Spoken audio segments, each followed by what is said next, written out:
Hello दोस्तों, मेरा नाम है राहुल और आपका स्वागत है राहुल का बायो। ठीक है, तो मैं आपको यहाँ पर पढ़ाने वाला हूँ सेल चैप्टर। ठीक है, सेल चैप्टर इसके बारे में सब कुछ जानेंगे। हालांकि ये क्लास 9th का है, मैं क्लास 9th का ही ये बताने वाला हूँ। ठीक है, क्लास 9th का ही। ठीक है, तो मैं यहाँ पर आपको बहुत ही एकदम इजी वे में आपको बताऊंगा कि सेल होता क्या है, किसने खोज किया और किसने सेल थ्योरी दिया। तमाम साइंटिस्ट के बारे में जानेंगे कि आखिर कौन कौन से साइंटिस्ट थे कि आखिर दिए। ठीक है, बेसिकली लोग साइंटिस्ट का ही नेम भूल जाते हैं। ठीक है ना, पहला वाला तो याद रहता है, परंतु सेल थ्योरी किसने दिया ये पता नहीं होता है, तो ये दिक्कत है। ठीक है, तो मैं आपको बढ़िया से बताऊँगा। ठीक है ना, तो क्या करना है, चैनल को सब्सक्राइब कर देना, शेयर कर देना, लाइक कर देना, कमेंट तो करना ही है कि भाई कैसा लगा। ठीक है ना, तो अब हम बताते हैं कि सेल होता क्या है बेसिकली इसका। ठीक है, तो डिफिनेशन जान लेते हैं कि डिफिनेशन होता क्या है सेल का। ठीक है ना, तो सेल का हमारा डिफिनेशन होता है कि cell is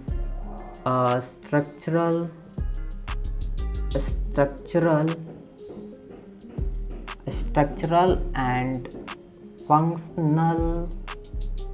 functional unit of life। ठीक है ना, क्या हो गया, सेल जो है हमारा cell is a structural and functional unit of life. ठीक है, ये बात समझ में आए कि हमारा जीवन का एक छोटी सी इकाई होती है और इसका बहुत ही बड़ा योगदान होता है एक लाइफ को आगे बढ़ाने के लिए। ठीक है, सेल हो गया। अब बात करते कि किसने डिस्कवर किया, हु डिस्कवर्ड सेल। ठीक है ना, क्वेश्चन आता है ना, हु डिस्कवर्ड सेल, हु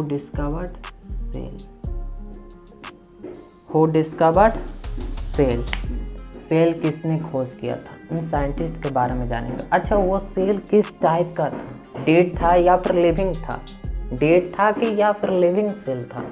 ठीक है ना, तो पहले तो पता करते हैं कि डिस्कवर्ड किसने किया था पहली बार।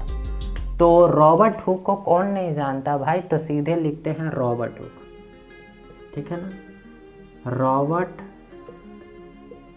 हुक कब दिए थे, इन ईयर 1665 में। ठीक है, 1665 में रॉबर्ट हुक ने दिए। ठीक है, और किस टाइप का सेल था, मतलब कि इन्होंने खोज किया, डिस्कवर्ड किया, तो किस टाइप का, तो हमारा टाइप में आ जाएगा डेड सेल।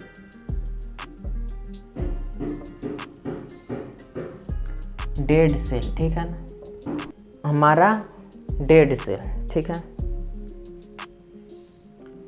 टाइप में हमारा डेड सेल आ गया। अब बात करते हैं कि यह डेड सेल आखिर लाए कहाँ से, यूं ही ऐसे तो उठा नहीं। तो उन्होंने क्या किए, चलो भाई ठीक है, सेल को लाना है तो पहले हम उठा करके देखते हैं ट्री का। ये डेड सेल पहले कहाँ से लाए थे, ट्री का। भाई याद रखिएगा, ट्री का जो आउटर कवरिंग लेयर होता है ना, आउटर कवरिंग लेयर, ठीक है ना, जिसको हम लोग बोलते हैं बार्क, छालना। ठीक है, बाहर वाले पार्ट को जो ब्लैक टाइप का कुछ दिखता है। ठीक है, हमारा ट्री का आउटर कवरिंग लेयर होता है बार्क, वहीं से ये डेड सेल उठाए थे। ठीक है, सब कुछ पता हो गया। ठीक है, अब बात करते हैं, ये इंग्लिश साइंटिस्ट है। ठीक है ना, रॉबर्ट क्या था। अब बात करते हैं हम लोग उस समय के बात है, जब बहुत पहले 1665 की बात है, तो भाई ये 20वीं सेंचुरी की हो रही है। ठीक है, तो ये जब 17वीं शताब्दी में, तो भाई उस समय तो ना ही एडवांस हमारे माइक्रोस्कोप हुआ करते थे, तो इन्होंने खुद का अपना माइक्रोस्कोप बनाया था। बोला जाए तो देसी जुगाड़ लगा करके अपना खुद का एक माइक्रोस्कोप बनाया। ठीक है ना, माइक्रोस्कोप बनाए। उनमें ज़्यादा कुछ पता नहीं चला, लेकिन हाँ जी जो भी पता चला वहाँ पर मैं यहाँ पर मैं बताने वाला हूँ। तो क्या पता चला उस माइक्रोस्कोप में, उन्हें क्या पता चला, ठीक है ना। इस माइक्रोस्कोप में पता चला कि जो हमारा सेल था वो किस तरह दिखाई दे रहा था। तो हनीकॉम्ब, उसका जो सेल का जो स्ट्रक्चर था, सेल का जो स्ट्रक्चर था वो हमारा, एक मिनट, सेल का जो स्ट्रक्चर था हमारा वो हमारा हनीकॉम्ब के जैसा दिखाई दे रहा था। सही समझे, हनीकॉम्ब मधुमक्खी के छत्ते की तरह दिखाई दे रहा था, हनीकॉम्ब की तरह। अब भाई समझ में आता होगा कि हनीकॉम्ब जिसमें मध होता है, ठीक है ना। तो उनको इसी तरह का सेल का जो स्ट्रक्चर दिखाई दे रहा था भाई ना, वो हेक्सागोनल था, हेक्सागोनल स्ट्रक्चर था, ठीक है ना। हेक्सागोनल आपको पता है मैथ्स में, ठीक है। तो उनका जो स्ट्रक्चर था हेक्सागोनल था। अब बात करते कि ठीक है ये तो हो गया वो जो फिर ये हनीकॉम्ब में जो लिटिल रूम्स दिखाई दे रहे थे, छोटे छोटे कंपार्टमेंट्स, उन्होंने जो दिखाई दे रहे थे वो नाम रख दिए थे कंपार्टमेंट से,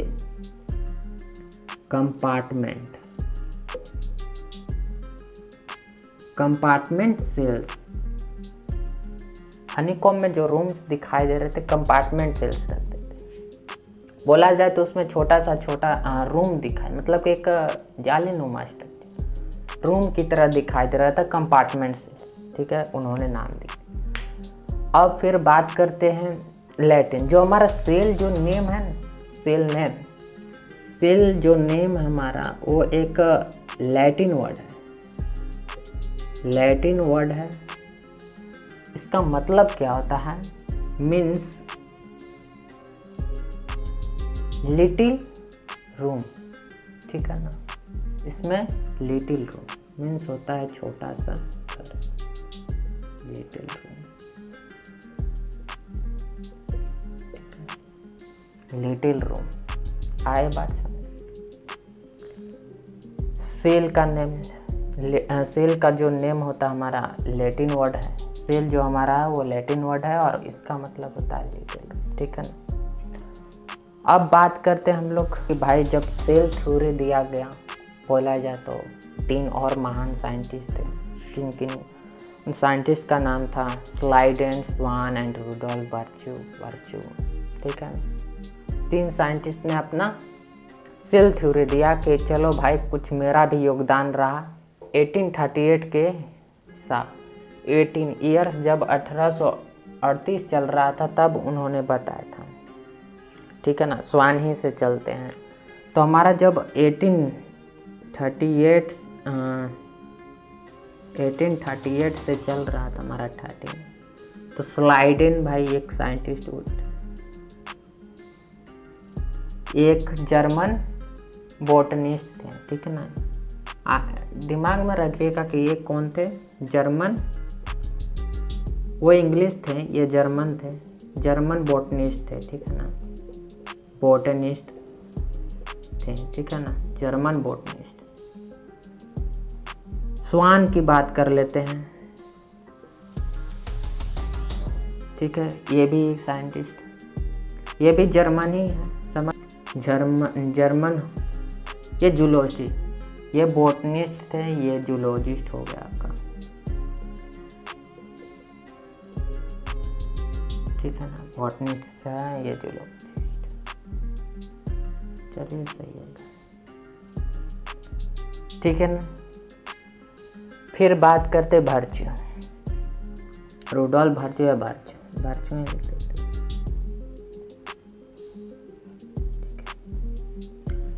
ये वर्च्यू ने क्या किया, ठीक है ना, इनका अलग ही लेवल। तो इन दोनों के बारे में पहले जानते हैं, स्लाइडेन एंड स्वान के। तो स्लाइडेन एंड स्वान क्या किए भाई, ये सीधे बोल दिए, ठीक है ना, ये सीधे बोले कि जो भी हमारा एनिमल्स हो या फिर प्लांट्स, बोला जाए तो plants and animals, plants and animals, ठीक है ना। सब में क्या कॉमन मिल रहा था? प्लांट्स एंड एनिमल्स सब में एक सेल्यूलर कैरेक्टर्स मिल रहे थे, ठीक है ना। सब में क्या मिल रहा था? एक सेल्यूलर कैरेक्टर्स मिल रहे थे, ठीक है ना। यहाँ तक तो समझ में आएंगे आप। यहाँ पर plants and animals cellular characters मिल रहे थे। इन्होंने बोला कि देखिए प्लांट्स और एनिमल्स में क्या हमें कॉमन मिल रहा है कि भाई सभी का ज़िंदगी जो है, लाइफ जो है, उनमें सेल्यूलर कैरेक्टर्स मिल रहे हैं। मीन्स इसमें बताया जा रहा है कि सेल जो हमारा होगा, cell is the unit of all life. आए बात समझ में? Cell is the unit of life, ये इतना बताएं, ठीक है। सेल जो हमारा वो जिंदगी का एक छोटी सी इकाई, ठीक है। भरचू उठे, ईयर्स कौन सा चल रहा था? ये 1855 की बात है। भरचू उठे, इन्होंने बोला भाई ठीक है, इन्होंने थोड़ा सा कुछ हट के दिया। ये तो बात वो पहले ही वाली थी कि भाई जो हमारा सेल है वो यूनिट ऑफ कैरेक्टर्स, कुछ ये भी बताए थे, उतना ये डिस्कस नहीं कर पाए, लेकिन ये लोग साबित कर दिया कि सभी में कॉमन मिल रहा है भाई। सेलुलर कैरेक्टर सभी में मिल ही रहे हैं प्लांट्स और एनिमल्स में। तो ये मतलब इसका मतलब यही ऑब्जर्वेशन निकलता है, कंक्लूजन निकलता है कि भाई जो होगा वो हमारा सेल है। सेल क्या है? एक यूनिट ऑफ लाइफ हो गया, ठीक है।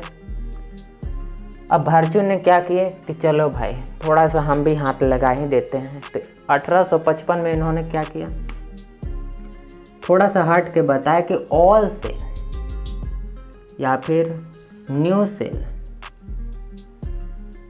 Cell arises from pre existing cell,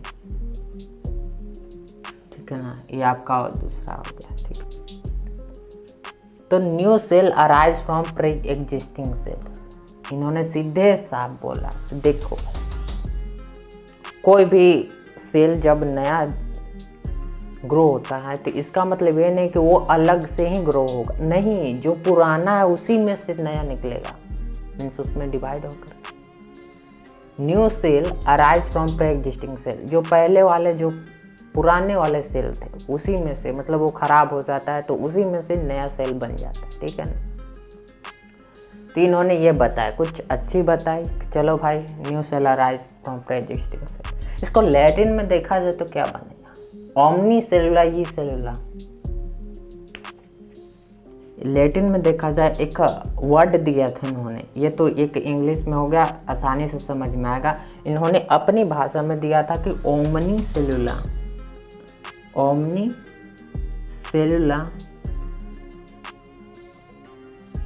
ई सेलुला,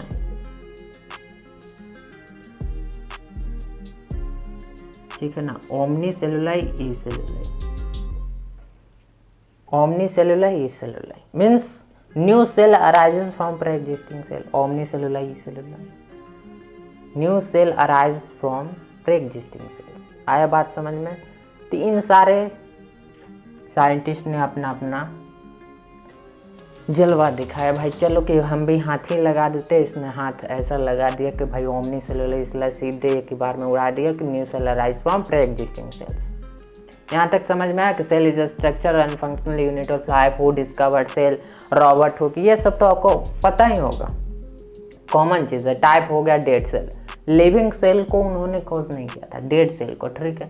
यहाँ पर बार्क उठा करके लिए थे, tree outer covering of layer bark. Microscope वो खुद के बनाए हुए माइक्रोस्कोप में देखे सेल स्ट्रक्चर किस तरह दिखाई दे रहा था, हनीकॉम्ब। और देखा जाए तो हेक्सागोनल चैम्बर्स दिखाई दे रहे थे, ठीक है ना, चैम्बर्स दिखाई दे रहे थे, तो उनका नाम रख दिया गया था कंपार्टमेंट सेल्स, ठीक है ना।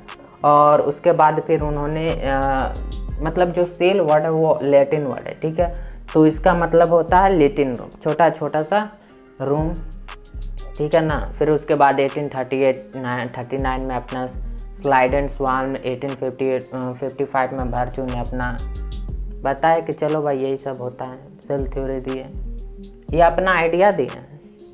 बर्जू ने अपना आइडिया दिया था कि new cell arises from pre existing cells, कि भाई मेरा आइडिया है कि जो नए सेल निकलेंगे वो क्या होगा, पुराने वाले से निकलेंगे, मीन्स कोई अलग नहीं रहेगा, सब एक दूसरे से जुड़े हुए रहेंगे। ठीक है, तो यहाँ तक समझ में आया। चलिए अब आगे बढ़ते हैं।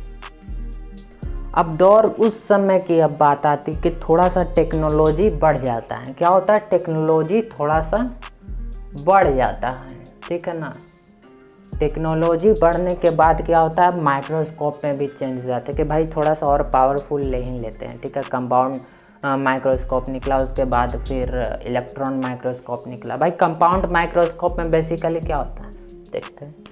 कंपाउंड माइक्रोस्कोप में क्या होता है, कंपाउंड माइक्रोस्कोप की बात किया जाए, माइक्रोस्कोप की बात किया जाए तो ये हमारा मैग्नीफाई कितना करता है, ये लाइट तो इन्होंने क्या किया कि कितना मैग्नीफाई करता है।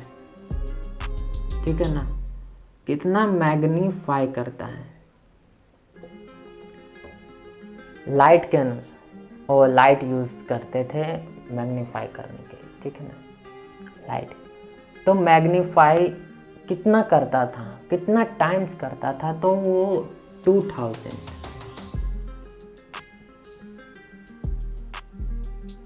2000 टाइम्स मैग्नीफाई करता था। ठीक है ना, कंपाउंड माइक्रोस्कोप।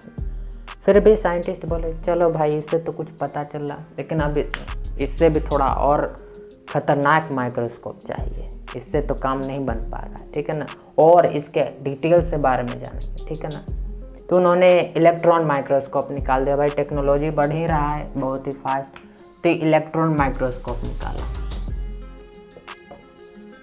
इलेक्ट्रॉन माइक्रोस्कोप,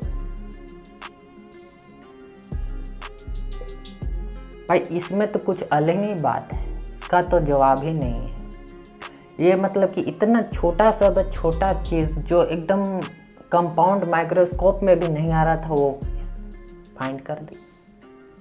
वो कितना करता था, वो कितना टाइम्स करता था, उसका तो कोई जवाब ही नहीं। ठीक है ना, वो electron, beam of light electron से ही करते थे। ठीक है ना, तो ये मैग्नीफाई करते थे।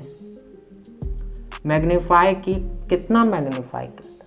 ठीक है, तो इसमें हाफ टाइम्स ऑफ मिलियन,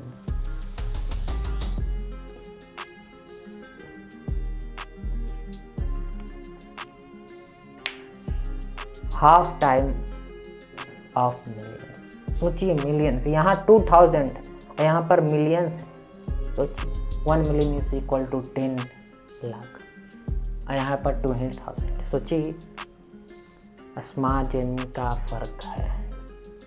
तो इलेक्ट्रॉन माइक्रोस्कोप का ये जलवारा, फिर इसमें सूक्ष्म से भी सूक्ष्म चीज़ को बारीकी से जानने का प्रयास किया। सेल को और डिफाइन किया कि चलो भाई सेल का और निकालते हैं कि क्या है इसमें राज। तो जब सेल का कुछ कहानी निकला ना, तो सेल बेसिकली देखा गया तो वो 3 टाइप्स में बनता था। सेल बेसिकली 3 टाइप्स, वो 3 टाइप्स को जानते हैं। 3 टाइप्स। पहला में आपका आ जाएगा सेल मेम्ब्रेन। क्या आ जाएगा? Cell membrane. Cell membrane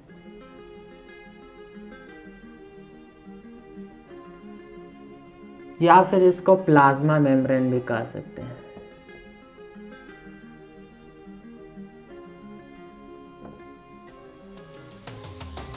plasma membrane, ठीक है। अब दूसरा पार्ट में देखते हैं,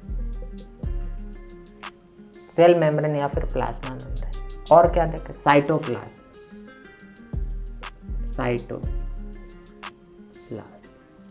या फिर इसको प्रोटोप्लाज्म भी कह सकते हैं।